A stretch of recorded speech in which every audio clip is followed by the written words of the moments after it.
We are live. Hi, everyone. My name is Ben Wright-Heuman, cartoonist extraordinaire. And I am Kelci D. Crawford, and I draw comics.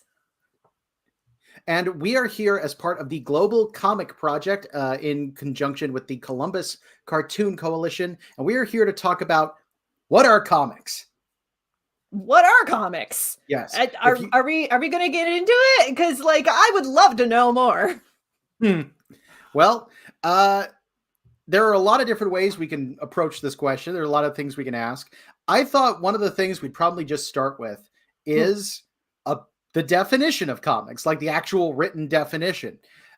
This is going off the definition put together by Scott McCloud, noted comics. What would you call him? Journalist or historian both feel wrong, but I would say a comics instructor or a comics teacher. Because I know that he's made Understanding Comics, Reinventing Comics, and Making Comics. I have Making Comics on the shelf, signed by him in the other room, actually. Yeah.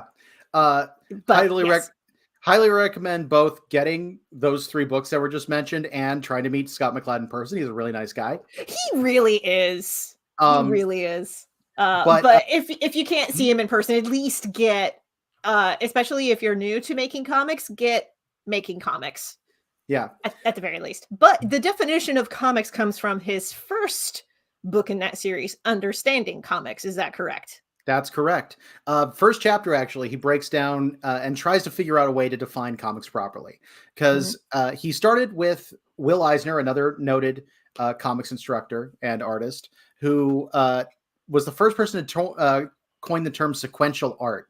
And he basically built off that because he's like, sequential art that covers too many things.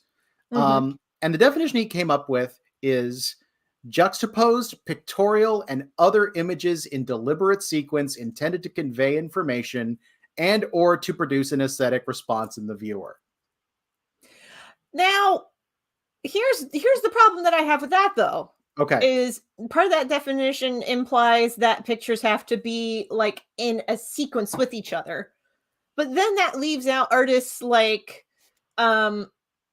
I believe his name is Gary Larson, the creator of The Far Side, as well as Jackie Orms, who are both notable comics creators who worked in single panel gag comics. Right. It's one of the things that he even brings up in this is that part of the problem with this definition, and he also says anyone comes up with another definition, he'd be first in line to buy their book. Scott McCloud's cool that way. Like he's very much like, I am not the definitive answer to anything. I'm just trying to find answers to this. And he did bring up the one big problem in this is single page comics or single panel comics don't meet the qualification. And he does specify, like, yes, that's true. You can call it comic art and technically not comics because his definition is comics have to be sequential. He also came into some interesting problems. Part of the reason this definition is so cut and dry and convoluted is he was specifically dealing with the fact that potentially film and animation could be included in sequential art or in other less specific definitions. And he does make the point, he's like, even if no matter what I do with it, if you were to look at just the film reel, like just the individual frames and nothing else, you would technically be looking at a comic, just a really, really slow one. Part of his specification, though, is he also wanted to say that part of the trick is that instead of having limited time, which is how anything filmed works, like you don't have control over the speed of things. Instead, you're going to have space that does the same effect as time. The gutters between panels and things like that, transitioning through that and the speed at which your eye reads, that's actually controlling the time of the story. And to him, that was part of what made sequential art different from animation or film. Now, that is the very, very technical definition of it. And I do have problems with it, mainly because of the single panel thing. I think single panel comics should be considered comics. I think so too. Yes. But I also, this is kind of like, is a hot dog a sandwich? Do you know what I mean? Like, it's so hard to properly nail this stuff down. And at the end, does it really matter? Yeah. But I think the bigger thing that needs to be looked at beyond the definition. We just took care. We could quit now. What is comics? We just answered the question. Yeah, and it's been all of 5 minutes. Good night, everybody. All right, I got it. Nope, we're good. Yeah, pretty much. We still got a lot to cover, though. That's the problem. Exactly. The thing that is kind of more accurate in some ways to think about is what is not comics, or what are comics not, is another way to put it. One of the things that is pretty common in the discussion of comics is the idea that you're dealing with. So comics are a medium. They are a way to convey information, stories, all these things. And they are not a genre. And that is a place where people tend to get pretty mixed up. There's a great image in Understanding Comics where he shows like a vessel, like a pitcher that's full of liquid that says artist, comic, superhero, whatever you want, and all these things. And then he dumps it out. And after he's dumped it out, all that's inside the container is comics. Because that's basically what it is. And there's an association in the United States going back a long time that the only type of comic out there is superhero comics. Oh, there's a lot of reasons for that. Are we going to get into some of that, or are we going to put a pin in that and come back to it later? I'd say put a pin in it because I will rant. Okay. Yeah, I will rant as well. I will say the very short version of it is there was a major censorship movement back in the 50s. And pretty much the only thing in American comics that survived was the superhero industry. It was one of the only things that could meet these censorship standards. Now, that thankfully has loosened dramatically. But when you have a stigma that long, it's really hard to completely get rid of it. There have been, thankfully, major inroads in that. Big part was the import of manga from Japan, where they were definitely not restricted the same way we were. Yes. There is the underground comics movement of the 80s, which really started pushing a lot of the boundaries. There became a big scene of what were called zines, which were basically mini publications individually made. Back in the day, people used to Xerox them to make them and things like that. And comics had a big resurgence then, covering more often underground or taboo or all kinds of different topics. Anything that could not fly by superhero stuff broadly or could fall under approval of the Comics Code Authority. Again, we'll put a pin in that. We'll come back to that. Anything not approved by the Comics Code Authority could very easily fit into underground comics and zines. And with Xerox machines becoming a lot more mainstream in the 80s, it made it much easier for people to go to copy shops. These were places, because we're addressing an audience that may not know what a copy shop is. There were shops back in the day you could walk in and you could say, hey, I need so many copies of this document and I need them to be either color or black and white. I need them to be on this kind of a paper. And the store will actually help take care of that. That's what copy shops was a place where you could walk in and do that. Nowadays, we have copy machines that we can do that at home, but there are some places like Office Max and Office Depot have them in smaller iterations, where there's a little copy center in the corner of the store, but it's not quite the same thing as having an entire shop dedicated to just copy requirements. Right. And this is also, keep in mind, this was back, underground comics movement started before personal PCs, before computers were in the home. This is long before all that. So very often these were drawn or even typewriter typed up originals that were being brought in and copied. And, these weren't being distributed under a lot of normal means. Larger distributors would never have taken them because of aforementioned censorship movement. But it became an underground community and was very big it was a big place for disenfranchised minority, any kind of voice that couldn't make it into the mainstream to start getting the word out and talk about these things. And that expanded even more with the invention of the internet. Yes. And there is overlap between the underground comics movement and punk as a music scene. Like, there's definitely a lot of overlap between the two, but we're not going to get into that right now. We're sticking with comics, particularly like comics as an art medium. So whether your comic is made by Xeroxing it, by putting it through a photocopier, or if you only make like one iteration and it's all yours, or if you go to a printer and you get like thousands of copies made, it's still comics. Right. It's one of the it really is fascinating. It's weird trying to define comics, like even what we brought up with Scott McCloud, because there's a degree to where you don't want it to be exclusionary, because I have run into that before. There are people who are like, oh, if you're making digital comics, that's not comics. And it's like, that's a ridiculous thing to do. I've seen a bunch of different weird arguments when it comes to what is and is not comics.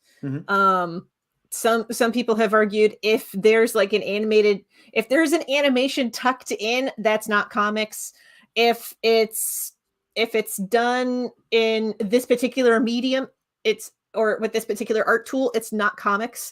And the art tools can vary. Some people are like, oh, if you do this with iPad, oh, if you do this with charcoal, oh, if you do this with oil pastels, doesn't matter. Some people are just like that, and those people are wrong.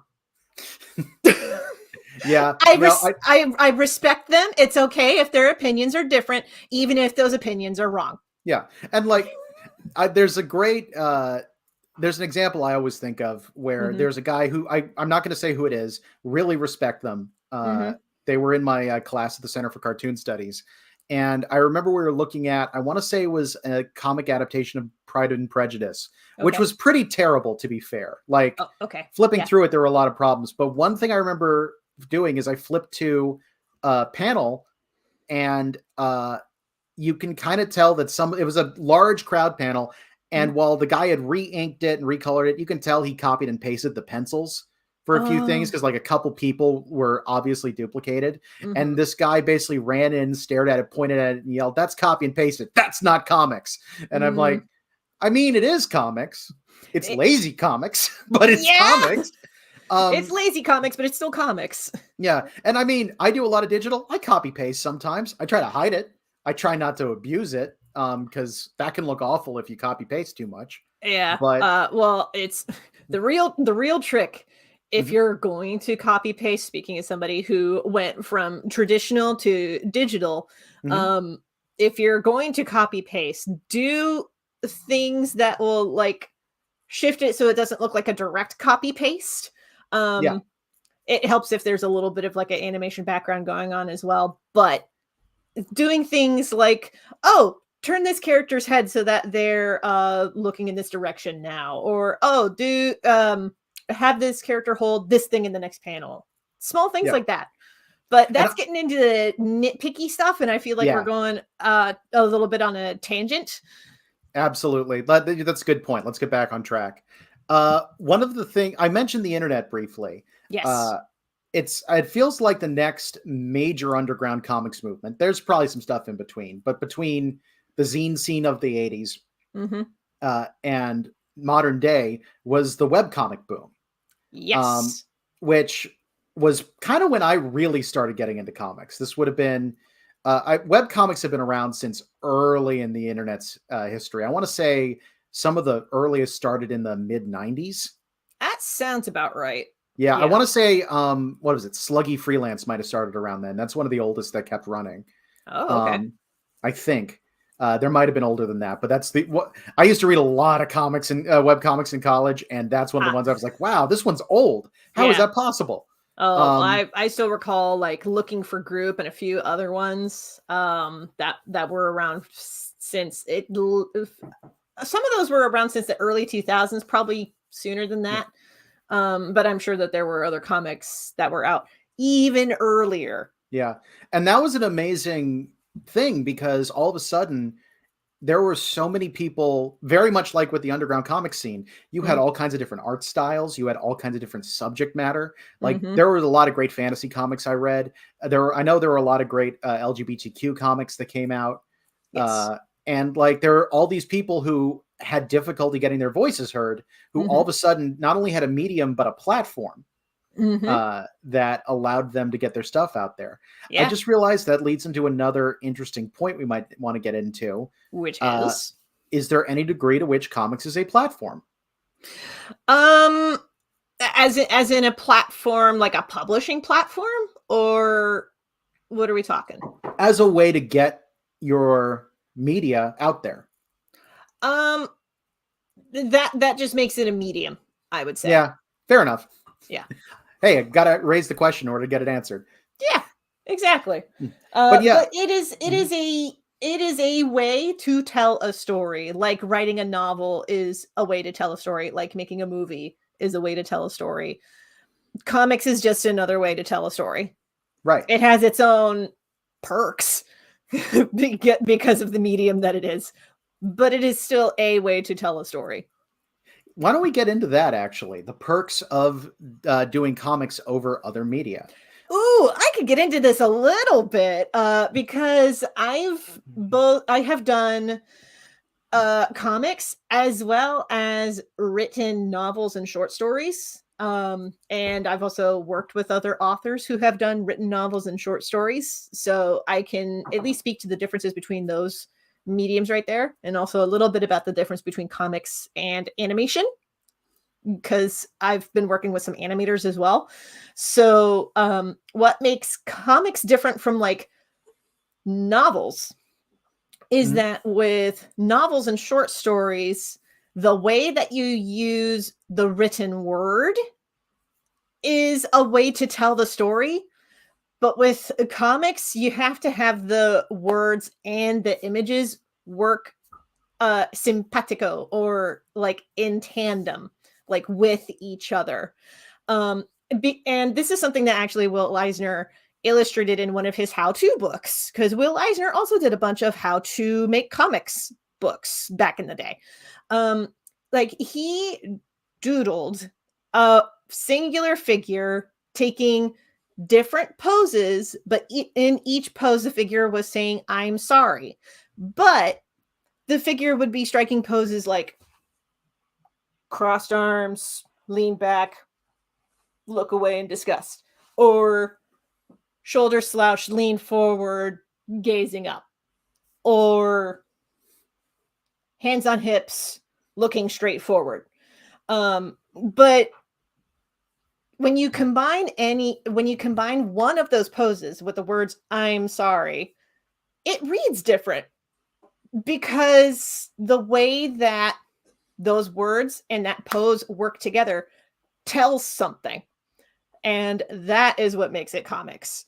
Now, if you wanted to include voice and sound and or music, that would toe into animation a little bit. But also animation is typically 24 frames per second, sometimes more, or if you're really tight on budget, less. But that's generally the difference between comics and animation.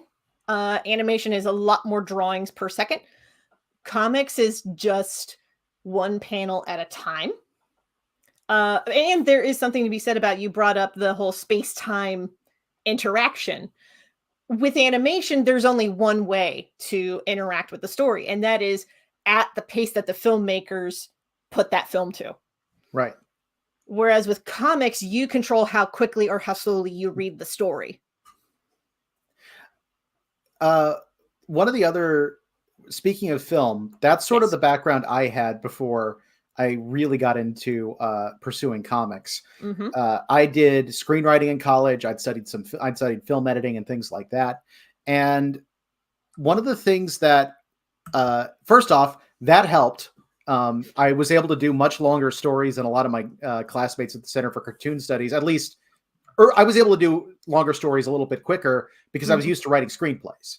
And there is some one-to-one translation, but one of the things that's really interesting if you're comparing film to comics or animation to comics, is there's a real degree to where you can create something and tell your story exactly the way you want. Yes. Exactly with the exact type of acting and the exact type of shots and things like that. Yes. And you can do it if you really need to with only one person.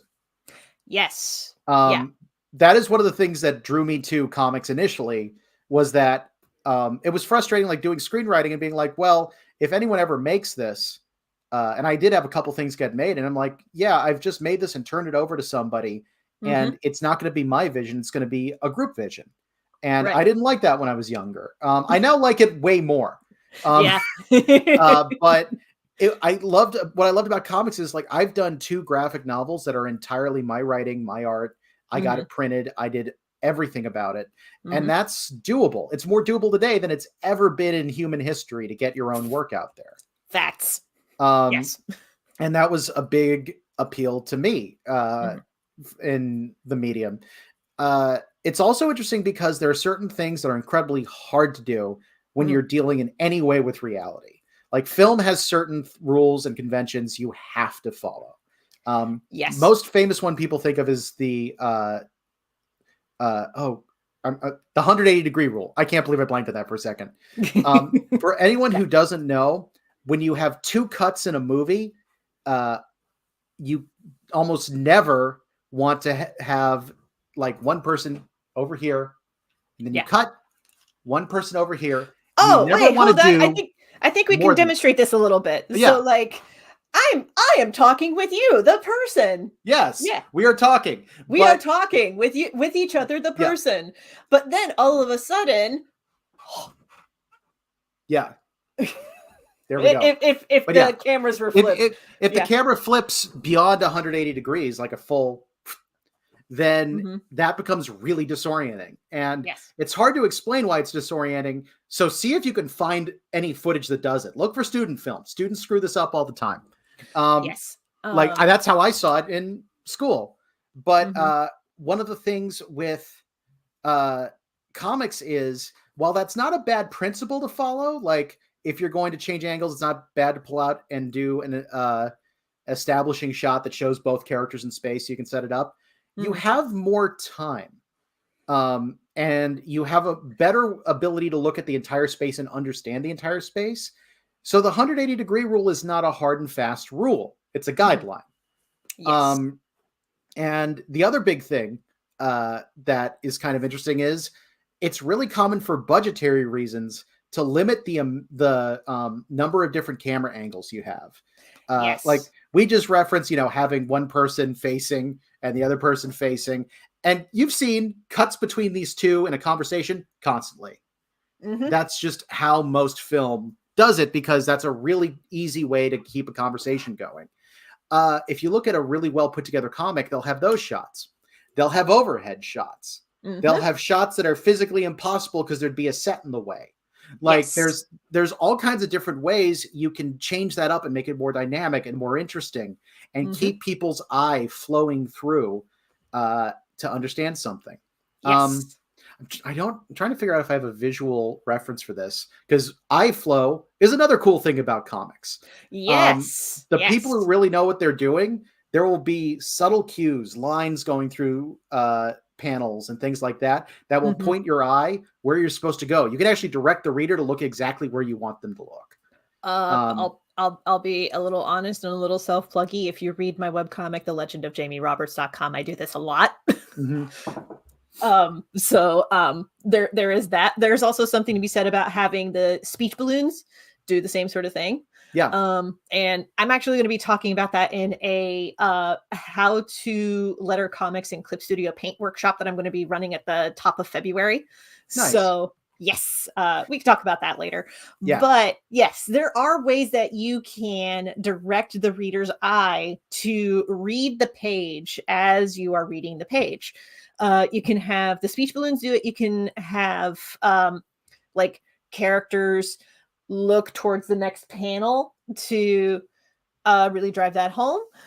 You can do all kinds of like visual tricks to help guide the eye so that the reader can keep reading from panel to panel moving forward in time. Right. Yes. I feel like we're starting to get off course again because that's just prone to happen. But that happens when we both host a show together. So this is true. Yeah. Kelci and I have done a lot of streams together, so this tends to happen.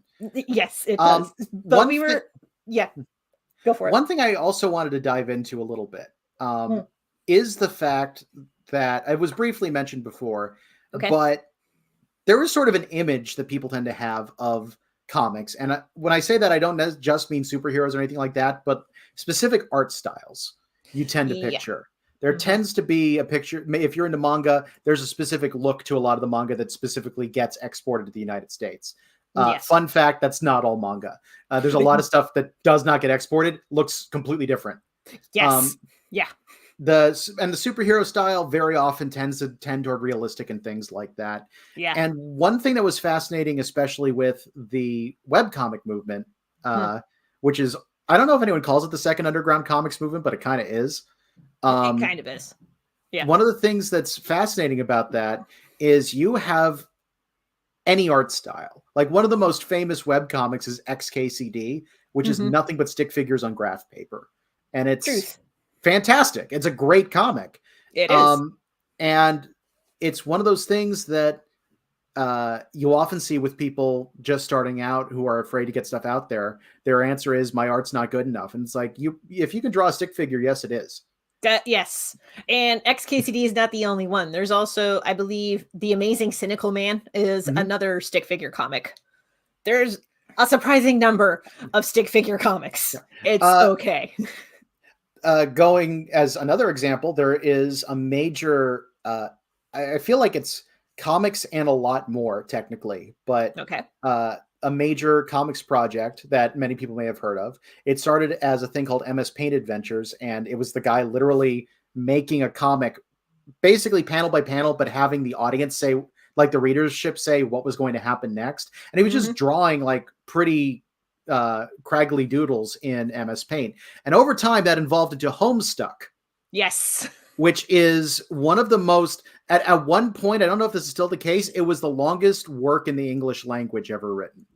Like in the English language, I could see that. Yeah, it's gigantic. I have friends who are into it. They've given up on trying to get me to read it because it's too long, but it is one of those things where like this guy started literally drawing in MS Paint and making it work.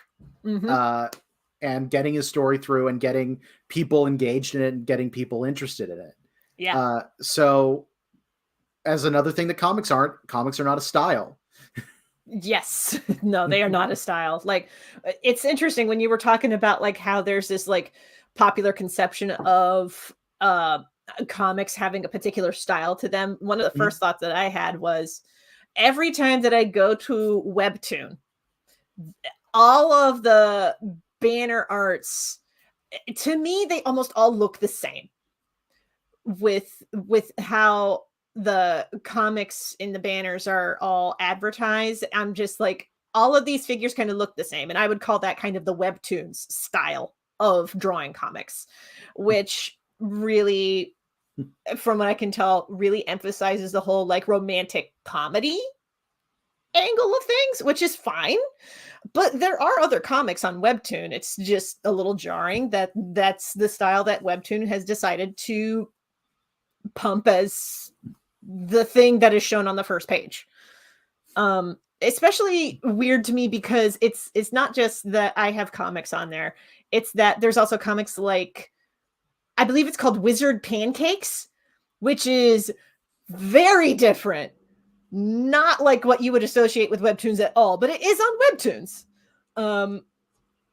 Great comic, by the way. Very silly. It's about a bunch of wizards who run a pancake shop. They basically run like a fantasy IHOP. It's funny. I was about to say, like, the name sounded great already. I was like, I'm in from that. Oh yeah. I gotta double check the name of it. I'm probably getting the name of it wrong, but the pitch is just great. Yeah. The thing, speaking of Webtoons, yes. that is another interesting example because comics, as much as we're talking about different definitions of it, they're still evolving. Yes. They're still changing in a lot of different ways. And Webtoons is one of the ones, first off, one of the biggest webcomic platforms now, arguably the biggest webcomic platform now. Yeah. Accessible in a lot of ways by just about anybody, like using, I'm sorry, remind me, what's the version of Webtoons you use? Was it Canvas or is that the other one? I believe it's Canvas. Don't quote me. But yeah, Line Webtoon has a few different iterations, and you can access it pretty easily on your phone, a tablet, or on a laptop or desktop. Mm-hmm. So very easy to access that way. I had a thought, but it'll come back to me. Yeah. But yeah, it's one of the thing that's most interesting to me is that it's a vertical scroll system. Like pretty much all Webtoons things are designed not so much to be seen as on a page, but to be seen on a phone, so that you see one panel and you keep scrolling and you see the rest of it. And go ahead, finish your thought. It's kind of an evolution of something that Scott McCloud had postulated eventually existing called the Infinite Canvas comic, where with the existence of the internet, comics were no longer restrained by a page. They could go in any direction. And could be any size and could do any of these things. We haven't quite gotten there, but this is an interesting step in that direction. It is. It is. I've also seen artists like Doug Leffler experiment with doing horizontal scrolling comics rather than vertical scrolling. Yeah. But because we do vertical scrolling on just about everything on our phones, a little harder to adapt to a horizontal scroll.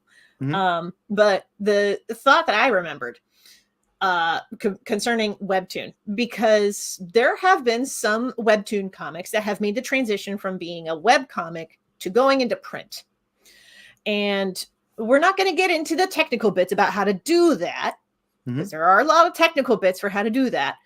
But one of the things that interests me about the definition of comics is that for the longest time, and especially in some indie comic circles, a lot of creators will define comics as something disposable, something that you read it once and then you're done with it. And part of the reason that they can kind of get away with that is that they pack as many panels as possible into one page, historically speaking. If you look at any like old comic published before 1995, that is generally the case, where the artist will try to pack in as many panels as possible onto a single page because they want to tell a story, but they only have so many pages to do it. Now with Webtoon and webcomics making the transition from web to print, I've seen some make that transition, I would say gracefully, where there is that ethos of I got to pack in as many panels as possible. But I have also seen some Webtoon to print conversions where there's just a lot of dead space between panels. And I understand that the idea is to make it more cinematic or to make it quicker to read or something like that. But it does strike as a different way to read comics compared to in the past. Because in the past there was that ethos of we got to pack as much as we can because we only have so many pages. And even in those so many pages, there's so many pages that we got to sell for ad spots. So we have even less to work with. Right.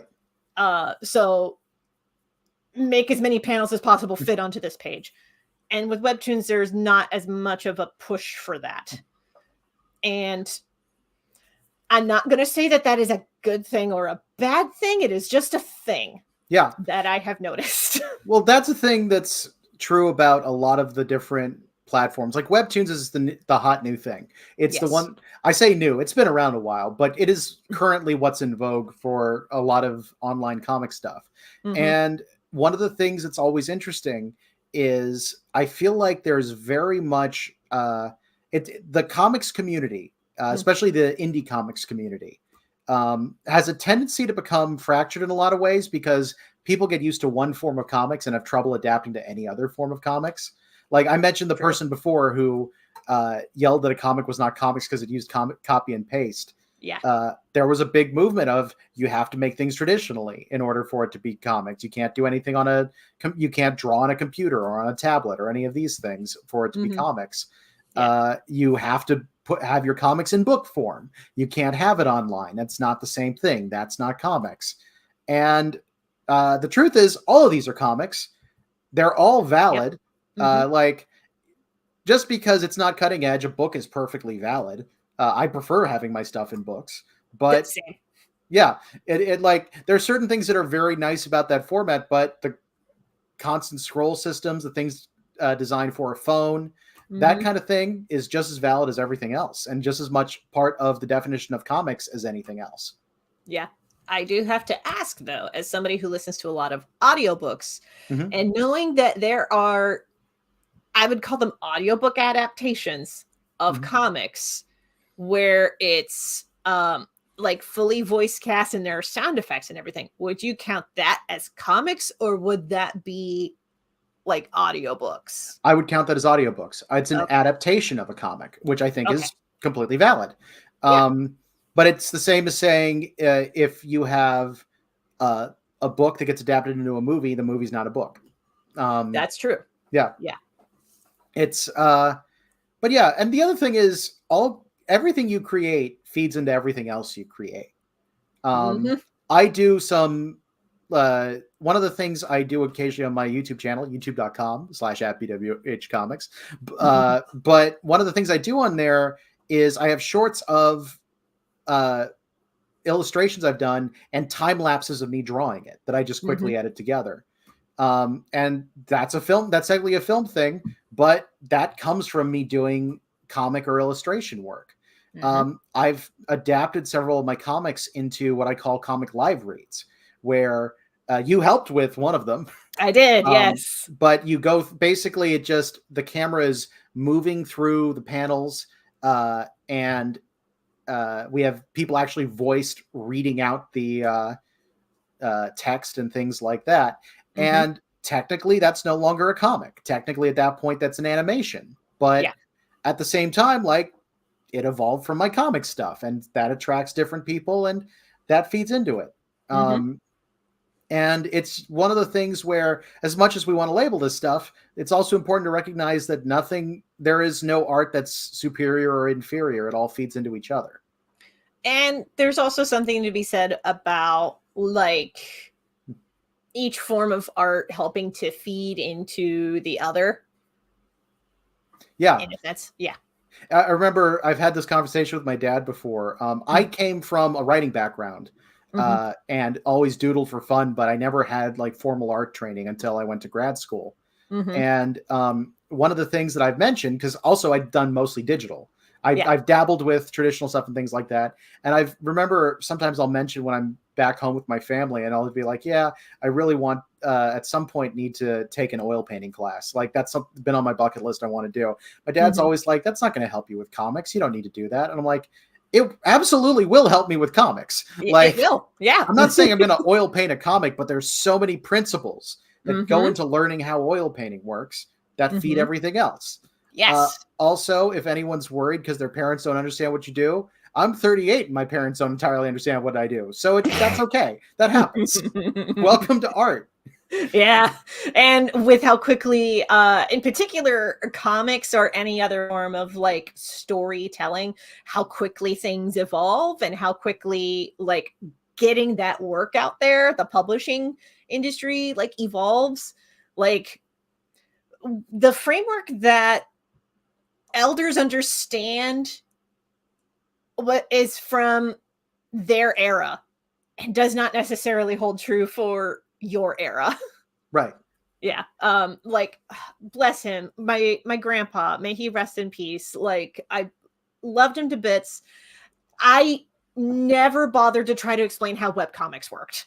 Yeah. He just was really excited that my comics were in the newspapers, and I did not have the heart to tell him that they were not technically in newspapers. They were just in webcomic form. To date, my favorite thing someone has said to me when I told them I was a cartoonist was, "Oh, Did you work on The Secret Life of Cats? Or Oh, The Secret Life of Pets? The Secret Life of Pets. Yeah. Yeah. And it was like, all I could think was, why that pull? Like, that's so out of the blue. It's like, oh, you're in the film industry. Did you work on Schindler's List? And it's like, I wasn't in the film industry then. I wasn't in that part of the film industry. I make commercials. We're not going to get into that right now. That's so silly. That's very silly. But it's I don't know. It's just one of the funny things about it. And that's actually another good thing to bring up is part of the reason we're discussing this is a lot of people don't know what it means when you say you make comics. That's true. In fact, one of the things in the name that throws people off is a lot of people think they have to be funny. That's true. Part of that is tying back with the historical baggage of what comics were in the United States for like 40 or 50 years. Right. Possibly even 60, depending on how you count, where comics in the mainstream were funny gag strips that you read in the newspaper. Yeah. I don't know if this still survived, but I still remember when I was growing up way too long ago that the newspaper comics were called the funnies. Oh, yeah. Yeah. But they included not funny stuff. There were soap opera comics in there too. Oh, yeah. Which were, those are a trip and a half. That taught me a lot of how not to draw. Yes. I think I know which ones you're talking about. Yeah. Actually, it is also kind of funny, like not reading newspapers for a long time, because when I went to college, I didn't have a newspaper. Then I came home and the artist for Rex Morgan MD had changed. And I'm like, wow, this guy's really good. Oh. Like there's just this weird moment where it's like it went from terrible art to wow, this is honestly really impressive. Yeah. But yeah, like so many people hear, oh, you're a cartoonist. Are you in newspapers? And it's like, well, no, I don't make that kind of comic. Or, oh, did you work on Batman? No, I don't make that kind of comic. Do you like you work in animated films? No, that's technically not comics. Right. Yeah. And even then it's like, no, that's not the kind of stuff that I do. Because I was just thinking about the behind the scenes fun fact about the behind the scenes for Up. There was actually a newspaper cartoonist who did some concept art for Up. And you can see it in the art book if you ever get your hands on the art book. Good luck with that though. But I'm blanking on his name, but he does this little comic strip about a cat that talks like this. I'm blanking on the name of it right now. But I think I know what you're talking about. That's not Crazy Cat, right? Because that would be way no, Crazy Cat's way old. Yeah. No, this is much newer. It's something like, it's not Mutso, but for some reason that was like the that rings a bell. Actually, I think I know what you're talking about. That was like the first thing that popped into my head. I think that's the name of the dog character in that comic. Yeah, I don't think this was in my newspapers, but I've heard of it. Yeah. It was in mine. Yeah. Right next to, I think it was Over the Hedge. Over the Hedge was one of the ones in my Sunday Funnies. Speaking of newspaper comics, one thing that's worth getting into, because we were discussing different formats. Yes. Newspaper comics were were an interesting example for a couple of reasons. One, they didn't consider themselves comics for a long time. That's true. That it was in part because of the censorship movement that happened. Like when all that got underway, the comic strip artists said, we are not the comic book artists. We are a separate thing. We are completely different. This is not us. Yeah. But also, like, they've had some weird format rules and restrictions put on them over the years.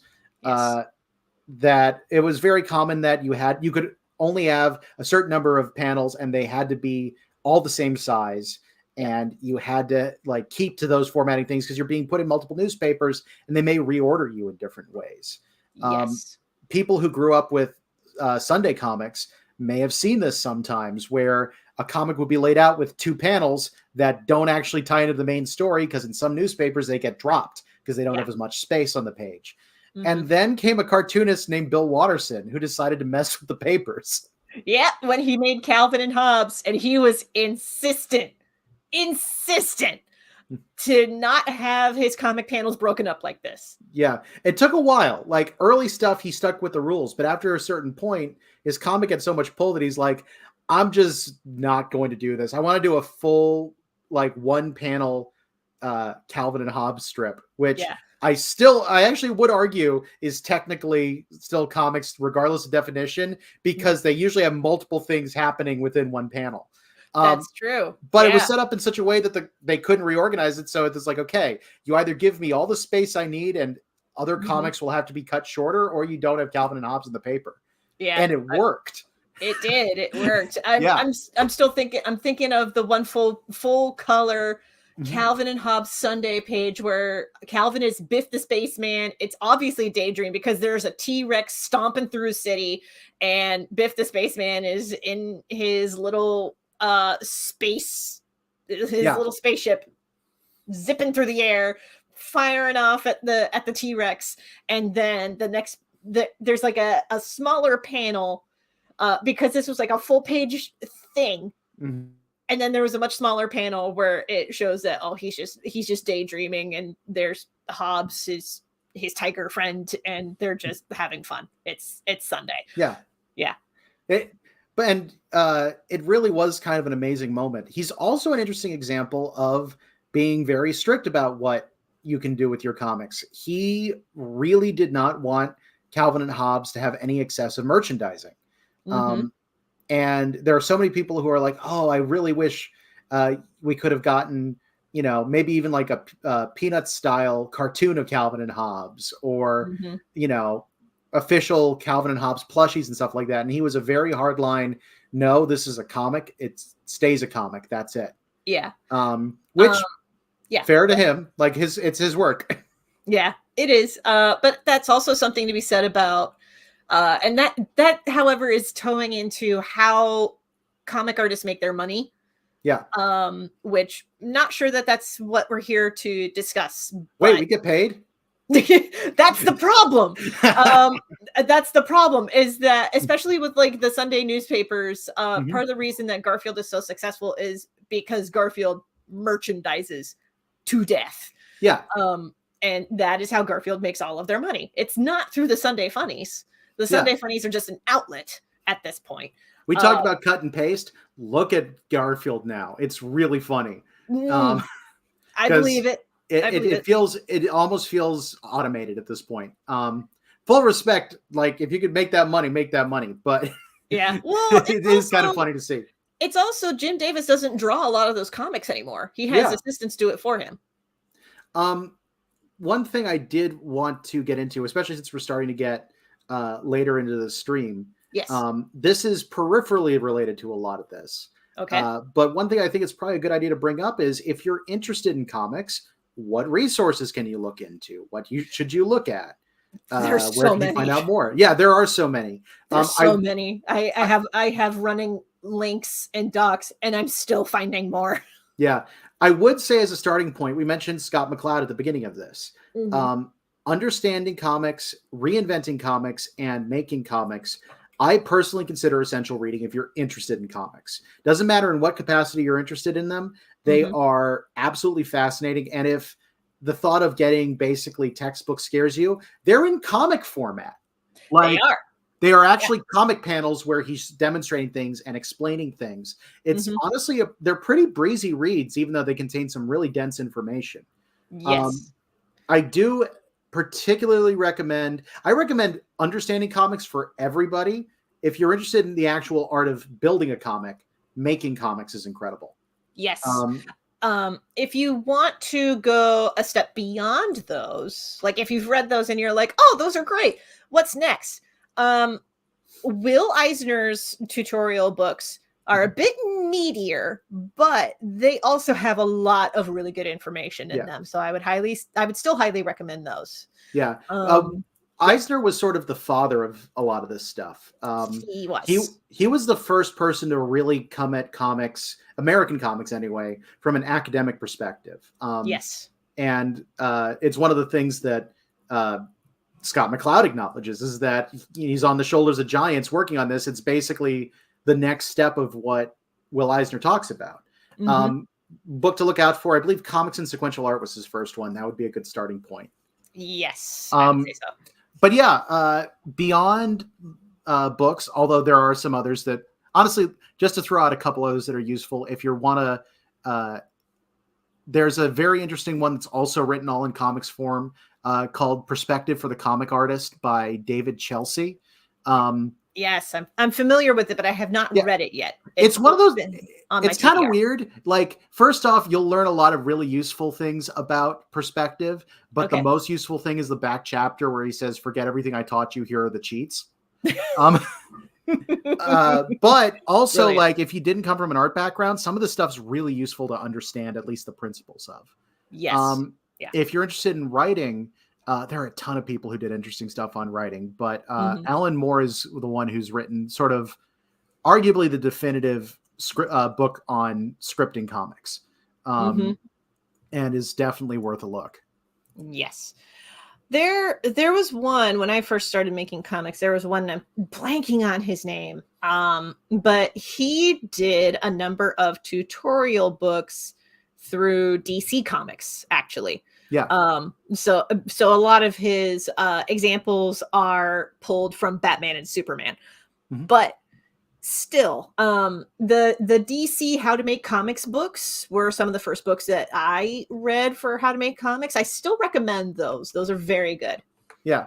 Like, we've said some things that are arguably inflammatory about superhero comics. They are also a legitimate part of comics, and a lot of the artists in there are really talented. Yes. Yeah. And even, I would say, even within the superhero genre, because we were talking earlier about how some subsets of comics are implied to have a style of their own, like Webtoon has a particular style of its own, or a particular aesthetic that you look at it and you're like, oh, that's from Webtoons. Yeah. And it can be argued that superhero comics are a lot the same way, where you kind of look at it and you're like, oh, hyper stylized muscles and lantern jaws, and it's trying for kind of realism. Superhero comics, but even within superhero comics, there's still a lot of variety for how people draw them. Yeah, like even within the classic superhero stuff, you still have like Alex Ross, who does these amazing like painted panels and things like that. He did a book called Kingdom Come, which is gorgeous. It is. It's so pretty. One of my favorite artists is a guy named Phil Hester, and his stuff it makes you think more of like the classic animated, like DC animated shows like Batman the Animated Series and things like that. He's got more of a cartoony style, and it works so well for these things. And it's not what you kind of would picture for a lot of mainstream superhero comics and things like that. But yeah, there's a lot of places you can look. Just to throw it out there, because it's an interesting example for drawing the figure. If you look for books by Brent Hogarth, he's got some great figure drawing books. He was one of the artists who did Tarzan comics, so he's very used to drawing stylized muscular figures, and it's very good for figuring out dynamic poses. Yeah, we were actually recommended back in my day when I was a caricature artist at an amusement park.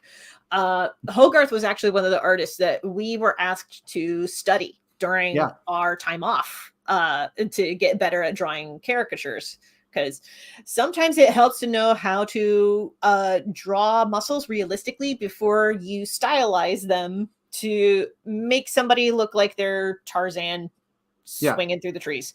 And I know you and I kind of started drawing probably the same way, copying panels from Dragon Ball.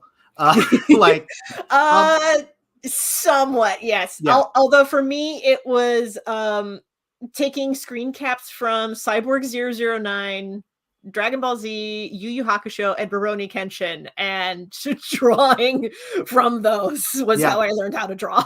That gets into the next part of this. We've been talking about books a lot. Let's talk about just basic resources to help you start to get into making comics of your own besides reading. Well, number one is just doing it. Which sounds weird, but we both just described how we started by looking at other artists and being curious about how they were done and tracing them and learning how to draw stuff from there. And as long as you have those tools, you can very easily make a comic of your own. It doesn't need to be perfect. It's not going to be perfect. You're going to see everything wrong with it. But that's part of the process. You get stronger with it. You get better with it. You learn to ignore the voice that says this is not good enough. Right. Because that voice is, kind of a jerk and says and talks too much. Yeah. If there's something also to be said about this is a paraphrase of an Ira Glass quote. There is a difference between your skill and your taste. Your taste is amazing, and your taste is what helps you decide what you think looks good, what you think would really work in a piece of art, that sort of thing. Your skill has not matched up with your taste yet, but the more that you practice, the more that you will close that gap. Yeah.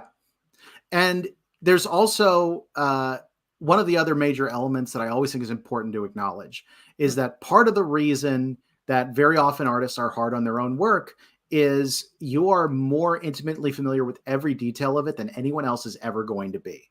True. I have done 2 graphic novels at this point, and I, have had people read it that like it. I've had reviewers go over it and like it. And I know every single mistake I made on a page because but it's not just because, I'm super particular or anything like that. It's because in the process of making it, I had to reread it like 150 times. Yeah.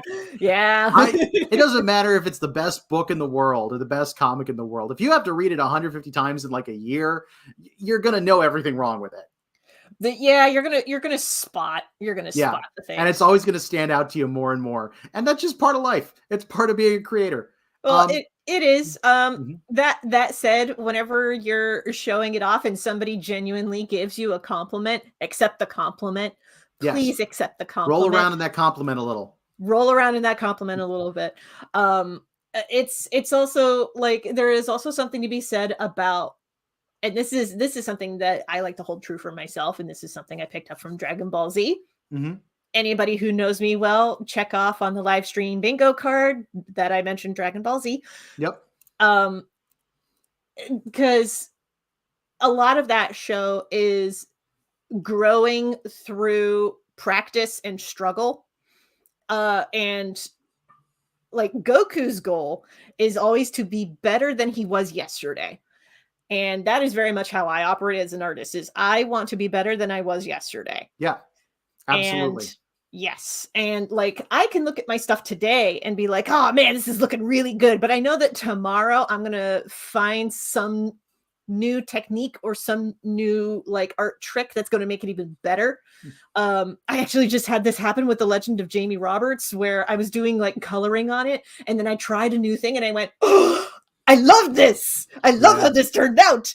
And I know that on some later page, I'm going to find something new and I'm going to be like, oh, I love this. I'm going to use this moving forward. And I think that's great. One of the, oh shoot, I lost what I was going to say. But yeah, like in addition to, finding, working on making your own stuff, trying stuff, experimenting, failing sometimes, and then picking yourself up and doing better the next time. It's a lot easier to do a lot of the stuff when you've got a community and when you've got groups that are potentially interested in this. If you're in the Ohio area, highly recommend. Is this a subtle plug for the Columbus Cartoon Coalition? I didn't think it was being subtle at all. Yeah, that's exactly what I'm doing. If you are in the Ohio area, we are part of a group called the Columbus Cartoon Coalition. It is a group of I haven't gotten the exact count lately. It's over 150 comic artists based in the Ohio area. And we are constantly in communication with each other. We're showing each other our work. It's a very supportive group, very positive. And if you're in Ohio and you're looking for a community like that, there's a Ko-Fi for it on the bottom of the screen. And I'll also bring up our Instagram, which is obviously you can follow that one for free, a lot easier. But it is definitely a good group to check out. If you're not in Ohio and you are looking for groups like this, they exist. Oh, they do. You will find them in whatever state or territory or country you're in. There are comics communities somewhere there that you could connect to. Yeah. And if you have...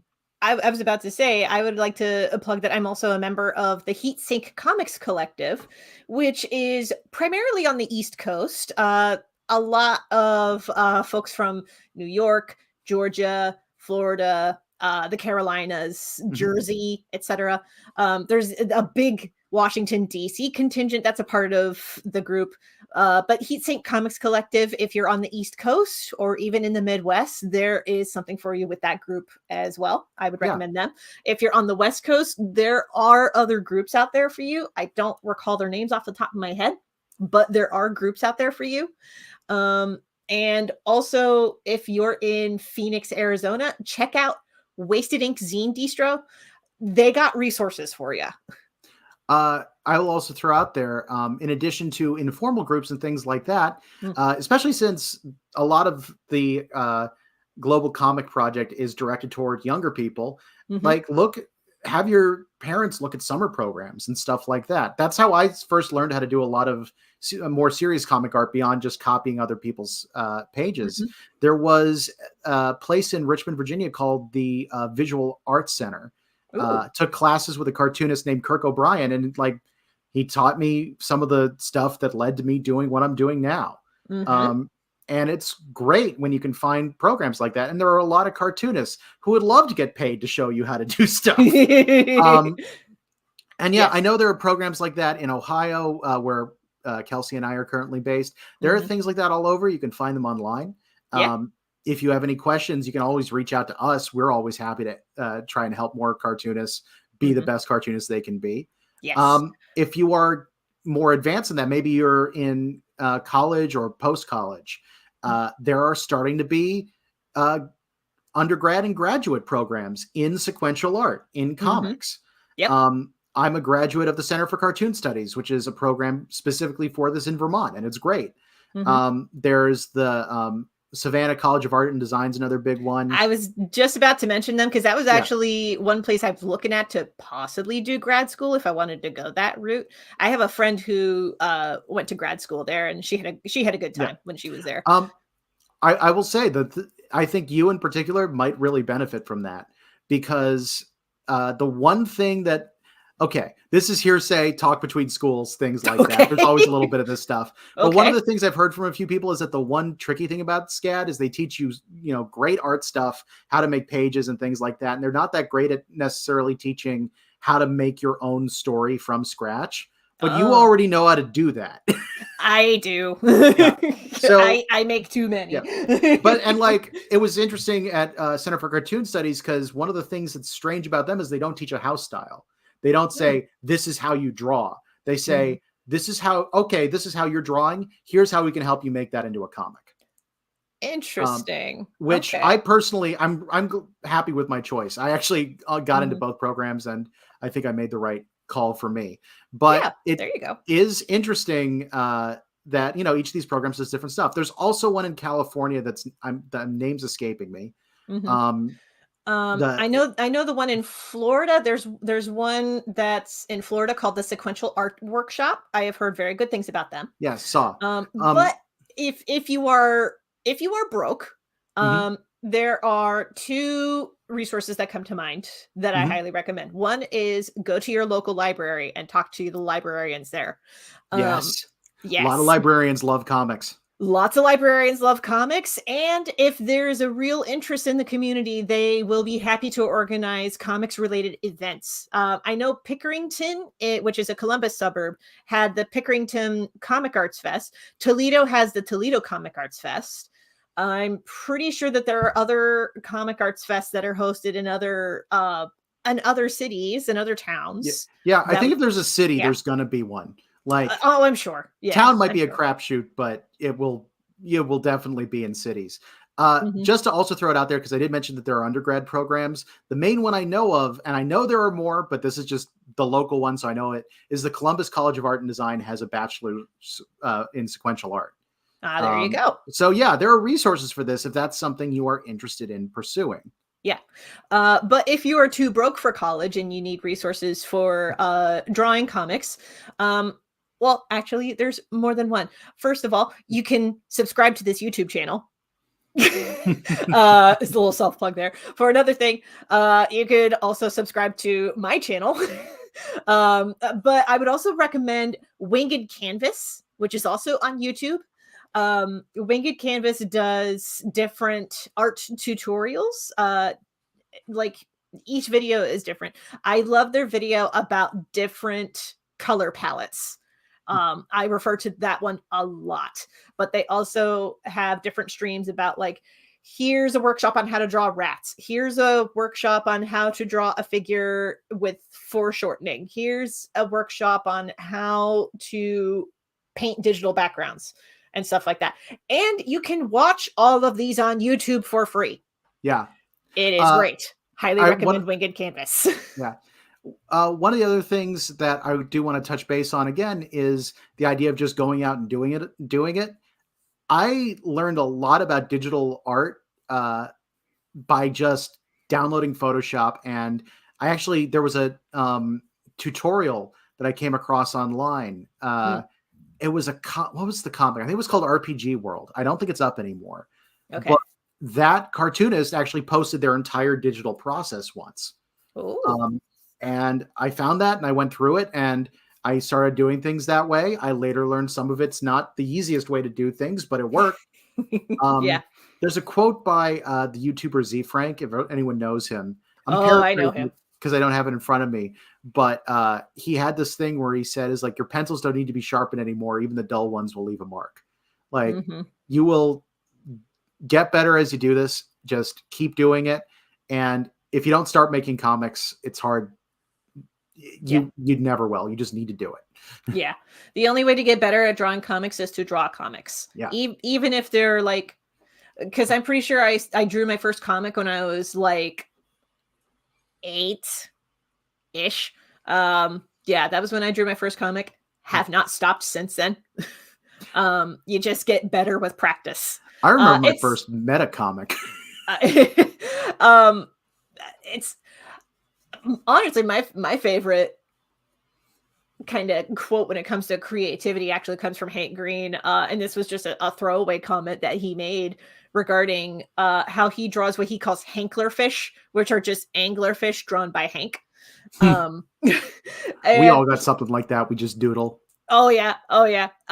And he talked about how he drew like 10,000 Hanklerfish for like a project that he was doing. I don't remember what it was for, but he drew like 10,000 Hanklerfish and each one got better as he went. And his offhand comment was, turns out when you do something 10,000 times, you get pretty good at it. Yeah. Yeah. And this was something that we were taught when I was first learning how to do caricatures at amusement parks as well. Was our first summer, our instructors told us straight up, they were like, your first faces are going to suck. Get those faces on paper as fast as you can, because the more faces that you draw, the better you will get at it. Yeah. And that's something that I believe is very true. And I say that as someone who's really bad at caricature. It is hard to do caricature. I should do a workshop. It would be great. Yeah. Yeah. I should do a workshop for that. We are a little over an hour in. If anyone in the chat has questions for us, let us know. Otherwise, we're going to keep talking for a bit and then probably wrap up. Yeah. But yeah, there's so many places you can find stuff. If you don't have any luck finding stuff in your local community, there are social media groups where you'll be able to find this. Yes. I still know people who swear by DeviantArt, which really, yeah, I know, right? That's wild to me, but go ahead. But yeah, like there are communities where you can kind of find your tribe and you know, wherever that may be. It might not even be art communities. Maybe there's subcultures you're tied to or specific interests. You check out, like, I have stuff I share with Dungeons and Dragons groups sometimes because I do a lot of that. Yeah. Same. Yeah. You just kind of find places where people are interested in your work. And what's really nice is when you can find places that people will give you feedback. Yes. Which is also tough. Be ready to deal with feedback. Honestly, my best advice for that is know what kind of feedback that you're looking for. Yeah. that's the best advice that I can give. Because there are just some people who will give advice unsolicited, and you can take it or leave it. Honestly, I leave it most of the time. Yeah. Especially if it's unsolicited, like if I show my work and somebody looks at it and they go, "Oh, you could do this differently," I tend to ignore it. Yeah. But if I am going to a group of friends and I'm like, there's just something about this that is not working. Help me figure this out. And I show it to them and they give me feedback for it. That I listen to. On top of that, I'm just going to throw this out there. If you happen to know someone who is an artist or anything like that, that is, looking for feedback and stuff like that, 2 pieces of advice for giving them feedback. 1, compliment sandwich. Say something you like. Give your criticism. Say something else you like. Yeah. Compliment, critique, compliment. And number 2, make your critique something that is very tangible. Don't say, I don't like this. That doesn't help us. It doesn't, no. But if you say, like, I think something's wrong with this person's jaw, that actually is very helpful. Yes. Yeah. And I remember one of the big moments for me. I'd been drawing in a pseudo anime style, but I'd never been very good at drawing figures. I always tended to make them like stockier and thicker because I'm kind of stocky and thick. And I remember one of the, I'd had people giving me feedback that they couldn't tell the biological gender of my characters, which really bothered me. I'm like, this guy has a beard and you couldn't tell. Things like that. And I remember showing it to a friend who also had an anime style. And like, this is one of the first times I really showed my work to another artist. And their response was, why don't you try making the shoulders like more of a triangle and then a slightly thinner waist so that you get that kind of arrow shape. But like they were thinking Bishonen and things like that. And just getting that one piece of advice, which was constructive and not, I can't tell what gender this person is, was a huge part of my art. Like it changed overnight. And it was good, helpful advice. Yes. I also do have a different philosophy regarding getting feedback. I at least consider virtually all feedback I get.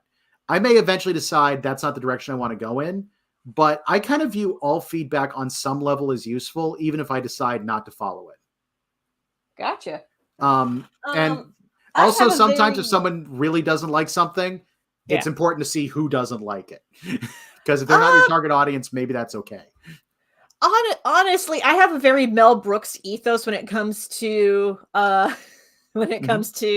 feedback, because there are some people who I will legitimately listen to, but there are some people that when I say a Mel Brooks kind of ethos, I'm thinking about the time where somebody came on to one of his movie sets. It was like an executive producer or something like that. But this executive producer was walking around and going, "Oh, I don't like this. I don't like this. You need to change that. You need to change that." And Mel Brooks was following him and taking notes on a sheet of paper and a little notepad. And he was like, yeah, I'm gonna change that. Yeah, I'm gonna look into that. I'm gonna look into that. And then as soon as the executive was gone, Mel just went.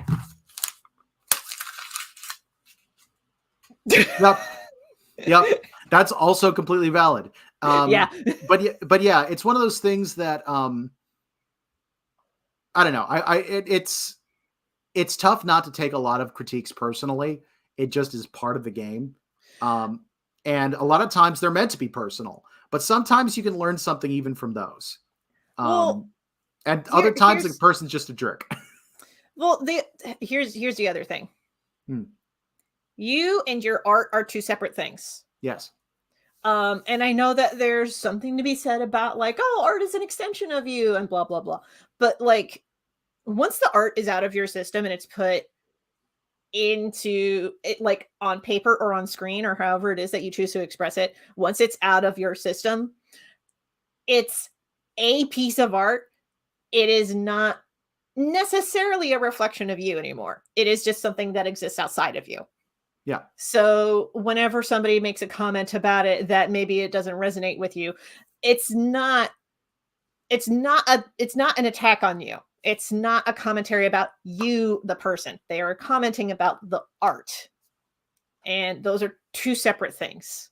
But Absolutely. that's towing into like how to handle critique and not necessarily what are comics, which was what the stream was about. It's true. And I feel like we covered that pretty well. I just thought, we did. If you want to find out more about comics, these are ways you can find out about comics by doing comics. By doing comics, talking with librarians, because librarians in general love comics. I mean, there are exceptions to the rule, but generally, librarians know that comics are how a lot of younger people get into libraries. So anything that helps get people into libraries, librarians love in general. I absolutely believe that. Yeah. One of the things that was I remember seeing a while back was one of my cousin's kids, I want to say he was about 8 at the time, was reading Dogman by Dav Pilkey. Yes. Okay. And one of the things that was fascinating to me, this is honestly a book I recommend to anyone, especially younger people who are interested in comics, specifically because he drew the whole thing as if he were a 4th grader. And the point of that is, like, some of the stuff is not as, technically incredible, or like I think he even included typos and things like that. Yeah. But he made something that a kid can look at and say, I can make this. And I find that absolutely fascinating. And he's got drawings, like how to draw stuff in the back of his book, which every book should have. Even stuff that's like doesn't have drawing in it. It'd be cool if they just put that in the back of, I don't know, Tennessee Williams, how to draw. For me, my starting point for drawing stuff besides Garfield was actually Amelia's Notebook by Melissa Moss, which is a series of books for kids where it's just a little girl's notebook that's basically her little diary, and she decorates it with like stickers and highlighter streaks and doodles and all these other things. It kind of toes the line between like comics and an illustrated book, because there are little segments of comics scattered throughout. I feel like Angela, our mutual friend Angela Boyle, might actually really like Amelia's Notebooks. We should recommend it to her. She'd like that. Yeah, I think she'd like it. Yeah. So I don't see that we're getting any other questions, and I think we've dealt with this part pretty well. Do you want to end this by talking about the thing we talked about earlier about censorship in comics? Oh, the Comics Code Authority. Yep. Okay. So I can talk about this a little bit because I've done research on the topic. Yeah, and I have too. Yeah, okay. To begin with, this was shortly after World War II was when this started. I don't recall this particular man's name, but Frederick Wertham. Thank you. Frederick Wertham wrote a book that was basically a scare piece or a propaganda piece against comics, saying comics cause juvenile delinquency, which is just a way of saying it makes anybody under the age of 18 want to set things on fire and drink and not be a good citizen in society. And there were a lot of parents that really got upset by this. There was a lot of public outcry and outrage against a lot of comics publishers, especially EC Comics, who did a lot of horror stuff. And it got bad enough. Again, this is after World War II, after having dealt with the Nazis burning books and everything. And in the United States in the 50s, like less than a decade after World War II, people were burning comics on the streets. Yeah. And it was it was ridiculous. Yeah. A little bit about Frederick Wertham, because he was kind of an interesting guy. Okay. He was a trained psychologist, and he was the reason his logic came from the fact that he worked with a lot of troubled inner city youths. He actually ran shelters. And one of the things that was remarkable for him at the time, like his shelters were very progressive and ahead of their time in a lot of ways. Okay. Most notably in that they were completely desegregated. Okay. Like he worked with any kind of troubled youth he possibly could, but he worked with a lot of troubled youth. And he noticed most of these kids are reading comics. And that's where his connection came from. The problem being, the reason he made that connection is because most kids were reading comics at that time. Yep. But he made an incorrect correlation from that. Yeah. And it got bad enough that there were congressional hearings. Yes. Then it got bad enough that eventually the comics industry as a whole basically said, all right, we're going to put together the Comics Code Authority, and we are going to put together these official guidelines. And our comics now have to meet these official guidelines. And if they do not, we are not publishing them. It also, on top of that, basically all places that sold comics agreed that they would not carry comics that did not have the Comics Code Authority seal. I think the only exception being, I think it was Dell Comics, which was the one that Disney ran, because Disney was like, we're not agreeing to follow any external code. Being Disney's enough, and it was. But the result, which says a lot. The result of this, though, is that entire genres of comics were basically unsellable overnight. There were horror, romance, mystery, all these types of comics just went away. And like, there are all these strict rules that were put in place. You were not allowed to, the original version of the code said you were not allowed to portray authority figures in a negative light, like police and stuff like that. You were not allowed to show evil winning, which that kind of destroys all drama. It was a huge overreaction to what was going on, but it was seen as kind of a necessary thing for them to take on in order for the industry to survive. Fun fact, by the way, a lot of people don't know this. At the resulting findings of the congressional hearing were that comics were not significantly harmful to the youth.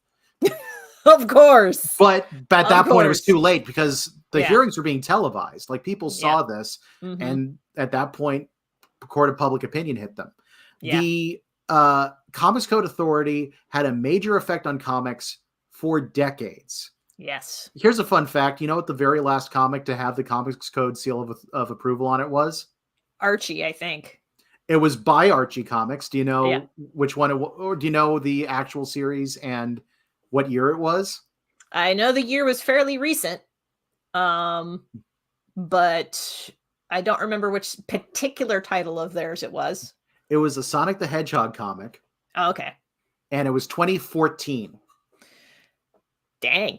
Yeah, it ran from about 1955 to 2014. It was still in effect. Now, to be fair, by the late 80s, a lot of comics were starting to drop the code and still getting sold. Yeah. One of the big examples that was when punk was really starting to get up there. Yeah. In terms of, like, it was starting to grow. But the end result of all that was still massive damage to the entire medium in America. The main reason superhero comics survived is they were one of the only ones that met all the qualifications. And it's sort of why, like, I personally had a big beef with Disney for a long time, because I thought they ruined animation in the United States because they made you think it was only kid stuff. Yeah. That's kind of what this did to comics. And it is something we're still dealing with. Thankfully, it's a lot better than it used to be. Because there are so many great outlets online where you can get this stuff out there. We're not under the code anymore. But, I mean, this stuff still comes up. I remember getting shown at Center for Cartoon Studies. There was a video we were shown of a news broadcast from Canada in like 1990 of a parent who was trying to, get DC comic stuff pulled from the shelves because it was his son had picked up a Green Arrow comic that had some violent stuff in it. And it's like, yeah, that's the comics of that time and like that particular era. And his son saw this, was worried about it, and went to his parents, to which I say, good for him. Keep your parents involved. But the dad's response was, oh, we need to censor this for everybody, because this should not be something our children are exposed to. And so censorship is still an ongoing threat. And that's also towing into a lot of the book bans that are going on in Texas and Florida in particular, but largely nationwide. And again, now that the Comics Code Authority is not as much of a thing, there's a lot of comics that are coming out now that are showcasing marginalized creators and voices, particularly LGBTQ people and people of color. And in case you haven't noticed, a lot of those books that are created by those people or are about those people are the ones that are getting book bans because, oh no, how dare we not have something that is approved by the Comics Code Authority being shown to kids? So the Comic Code Authority is still having effects to this day, I would argue. Despite the fact that it's been disbanded for about a decade. Yeah, it's still something you got to keep in mind to. the people who are filing those book bans are the people who grew up when the Comics Code Authority was in full effect and everywhere. Yeah, we're still feeling it. It's and it's scary, and it's something that we have to pay attention to because the scariest thing you can do is try to kill an idea. Well, the scariest and worst thing that you can do when you see somebody trying to kill an idea is to do nothing. Yeah. Martin Luther King said that it's not the talk of our enemies, it's the silence of our friends. Yeah. That kills, or something like that. I'm paraphrasing, but so we've gotten into kind of a heavy topic, but I did want to bring it up since we mentioned it earlier in the and chat. It does tie into the conversation a bit about what is comics, because comics have been censored in the past. They are still being censored now, but this was something that was brought up at the Ignatz Awards last year, which is that you got to keep creating, because if there are people like that who are getting scared, that means that there is a truth that needs to be told. Yeah. And that is more important. Steve Bissett said something interesting. He used to talk about his favorite subjects were taboos. And he says that the reason is because taboos are important. You don't bother making a taboo about something unless it's important. Yep. And it's also a big part of the What Are Comics discussion itself, because this censorship is a big part of why a lot of people don't have a good answer for what comics are. Yeah.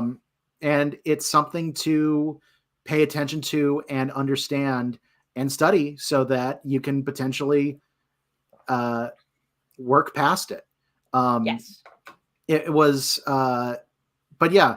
So basically it ties back into not just Batman. Yeah. Although Batman's fun. I mean, Batman is fine, but comics are not just Batman. Yeah. They're also not just Garfield. Yeah, exactly. Yeah. They are so many things. I would even argue that single panel comics are comics, but I don't know how to make that fit in the other definition. So there you go. But somebody smart will figure out a way to word it to include that. Yeah, I think the best way to say comics is you know it when you see it. Oh, that I've known entirely too many conservatives who say the same thing about like stuff that they don't like. I'm not sure that we should go with that. Okay, maybe not. Fair enough. Yeah. Let somebody who's smarter than us figure out something.